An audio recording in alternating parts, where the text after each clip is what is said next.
Just in to Fox here. For the first time since Attorney General Eric Holder announced the 9/11 suspects at Gitmo will be moved to New York and tried in civilian court there. One of the accused men has now allowed his lawyer to release some comments. Catherine Herridge is on this. What is the lawyer saying, Catherine?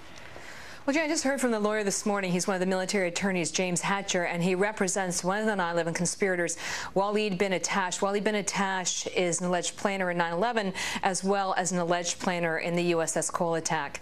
And what his attorney Hatcher told me is that the decision to move the men to New York was a game changer, and that based on his conversations with Walid bin Attash, any belief that the men would go into federal court in New York and plead guilty was, quote, presumptuous. And he gave me some comments, and one of the the headliner in the comments is this: Mr. bin Attash's belief, faith in Islam is the cornerstone of his existence and forms the basis for his every decision, and he stands prepared to defend himself accordingly. So this seems to be another piece of evidence that this presumption, if you will, that the men would go into New York federal court and plead guilty is presumptuous at best, at least according to his attorney. And what is the defense strategy for these 5 accused?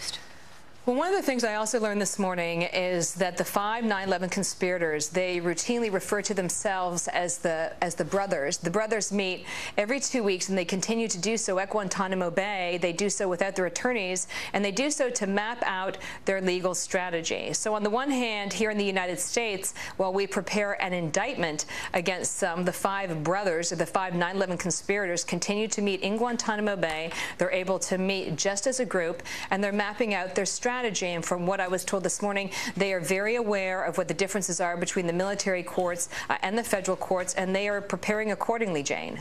Catherine Herridge with that breaking news in D.C. Catherine, thanks.